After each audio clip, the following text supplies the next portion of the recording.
Hello my dear pharmacist, आज आपण घेऊन आलेलो आहोत व्हिडिओ की आता DMER फार्मसीची जी एक्झाम आहे तर त्याच्यासाठी 1 महिना राहिलेला आहे.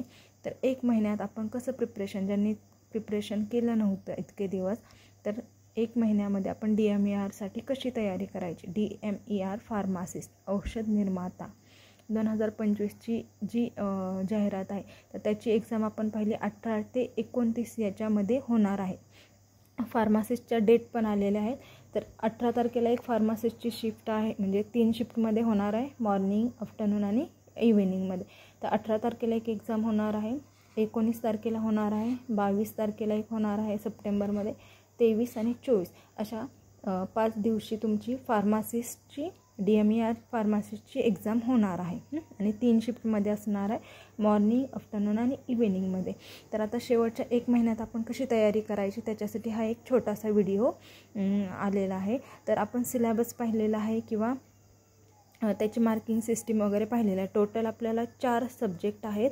तर त्याच्यामध्ये 5 सब्जेक्ट आहेत. तर त्याच्यामध्ये 4 जे सब्जेक्ट आहेत ते तुमचे नॉन टेक्निकलचे आहेत आणि 1 सब्जेक्ट आहे तो टेक्निकल आहे फार्मसी रिलेटेड.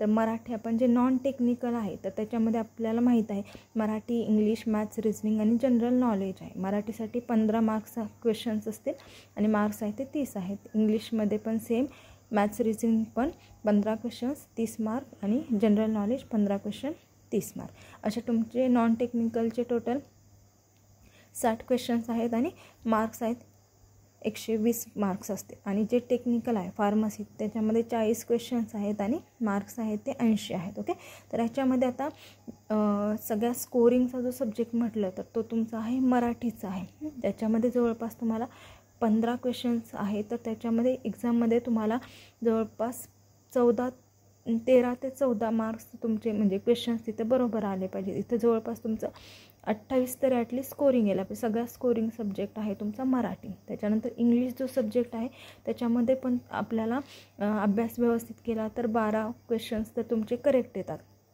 म्हणजे इथे 24 मार्क्स तुमचे आले जातील. त्याच्यानंतर मॅथ्स आणि रिजनिंग आहे, त्याला पण प्रॅक्टिस केली तर तुमचे 12 तरी क्वेश्चन्स इझिली बरोबर येतात. इथे पण तुमचं काय होईल 24 मार्क्स भेटतील तुम्हाला. त्याच्यानंतर जनरल नॉलेज हा जो पॉईंट आहे तो थोडासा किचकट आहे. ह्याला थोडंसं आपल्याला खूप जास्त एफर्ट्स घ्यावे लागतील, पण एफर्ट्स घेऊन पण इथं स्कोरिंग हे आपलं कमी होणार आहे. त्याच्यामुळे इथं जास्त आपण सांगू शकत नाही की हाच क्वेश्चन येऊ शकतो. तसं मॅथ्स, रिजनिंग, मराठी, इंग्लिशमध्ये बऱ्यापैकी स्पेसिफिक सिलेबस आहे, तर तिथं आपण कन्फर्म सांगू शकतो की हा सिलेबस येतो. तर इथे थोडंसं जरा स्कोरिंग म्हणजे आपण सांगू शकत नाही की इथं किती स्कोर होतो आहे. तरी पण जर तुम्ही जे RTI आहेत हे जर केलं तर तिथं फिक्स तुमचे 2 ते 3 क्वेश्चन तर इझिली येतात. करंट अफेअर्स, थोडं स्पोर्ट्समधलं वगैरे जे असेल तर त्याच्याबद्दल केलं तर तिथे तुमचे इझिली मार्क्स येऊ शकतात. म्हणजे 5-6 तरी क्वेश्चन इझिली तुम्ही कन्फर्म सांगू शकता. पण बाकीचं तुम्ही हिस्ट्री, पॉलिटी वगैरे हे केलं तर मग तिथे तुम्हाला ते मार्क्स भेटते. त्याच्यानंतर आणखी स्कोरिंगचा जो आहे की आता सगळे फार्मासिस्टच ही एक्झाम एलिजिबल आहेत. त्याच्यामुळे फार्मासिस्टला तर बऱ्यापैकी जे फार्मासिस्टचं नॉलेज आहे ते बऱ्यापैकी सगळ्यांना असतं आणि थोडासा अभ्यास केल्यावरती इथे जवळपास तुम्हाला जो टेक्निकल पार्ट आहे 40 क्वेश्चनपैकी तुमचे जवळपास 35+ इझिली बरोबर येतात. जर तुमचा व्यवस्थित अभ्यास असेल तर 35+ म्हणजे 35 जरी धरले तर इथं तुमचं स्कोरिंग होतं 70. म्हणजे हे नॉर्मली सांगते, पण जर आणखी व्यवस्थित कॅल्क्युलेशनने जर केलं तर तुमचं 160+ होणं खूप इझी आहे. जर तुम्ही मराठीमध्ये खूप जास्त स्कोर केला, इंग्लिशमध्ये स्कोर केला, मॅथ्स, रिजनिंग आणि फार्मसीमध्ये जर व्यवस्थित स्कोर केला तर 160+ इझिली तुम्ही मिळवू शकता. कारण की इथं नो निगेटिव्ह मार्किंग आहे. नो निगेटिव्ह, इथे निगेटिव्ह मार्किंग असते तर खूप इफेक्ट पडतो, पण निगेटिव्ह मार्किंग नाही, त्याच्यामुळे खूप इझी तुमचं 160 स्कोर होऊ शकतो. आता सिलेबसमध्ये जो मराठीचा सब्जेक्ट आहे तर तो 30 मार्क्स आहे, खूप इम्पॉर्टंट आहे.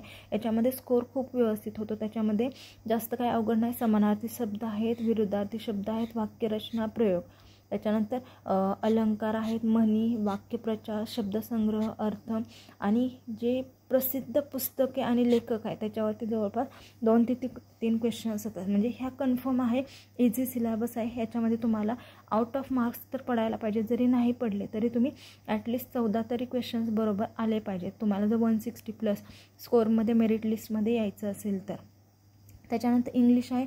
इंग्लिशचं पण इझी आहे. तुमचं ग्रामर आहे, सिनॉनिम्स आहेत, अँटोनिम्स आहेत, पंक्च्युएशन्स आहेत, स्पेलिंग आहे, टेन्स आहेत, त्याच्या आयडियम्स, फ्रेजेस आणि एक्सप्रेशन. हा पण इझी जो इंग्लिश आहे तो पण काय आहे, इझी सिलेबस आहे. इथे पण तुमचं स्कोरिंग होतं. ॲटलिस्ट 12 ते 13 क्वेश्चन्स तुमचे इथे येणं गरजेचं आहे जर तुम्हाला मेरिट लिस्टमध्ये यायचं असेल. थोडासा अभ्यास केला तर ते पण होऊन जातं. पुढे मी सांगणारच आहे की कसं 1 महिन्यामध्ये कसं ते टार्गेट कंप्लीट. थोडासा प्रश्न येतो तुमचा जी केमध्ये काय आपण एक्झॅक्टली सांगू शकत नाही की कोणता पॉईंट येऊ शकतो. करंट अफेअर्स, इंडियन हिस्ट्री, कारण की इथे 1-2 क्वेश्चनसाठी तुम्हाला हे अख्खं पुस्तक तुम्ही वाचणार पण तुम्ही सांगू शकत नाही की तिथं काय करू शकतो. पण तुम्हाला याच्यामध्ये GKमध्ये कन्फर्म क्वेश्चन्स RTIवरती आहे, महाराष्ट्र पब्लिक सर्व्हिस ॲक्ट 2015चा आहे त्याच्यावरती 1-2 क्वेश्चन्स असू शकतात. आणि इन्फॉर्मेशन आणि टेक्नॉलॉजी ह्याच्यामध्ये तुम्हाला जवळपास 3 ते 4 क्वेश्चन्स येऊ शकतात. तर हा तुम्ही कन्फर्म करू शकता, इथे 3 ते 4 क्वेश्चन्स भेटतील तुम्हाला. आणि स्पोर्ट्स आहे रिसेंटचं, ते एक तुम्ही बघू शकता. आणि बाकीचे जे आहेत करंट अफेअर्स वगैरे हे तुम्ही इथं कन्फर्म सांगू शकता. बाकीचं हिस्ट्री, जिओग्राफी ज्यांचं खूप जास्त व्यवस्थित आहे तर त्यांनीच इथे थोडंसं जास्त एफर्ट्स घ्यावं.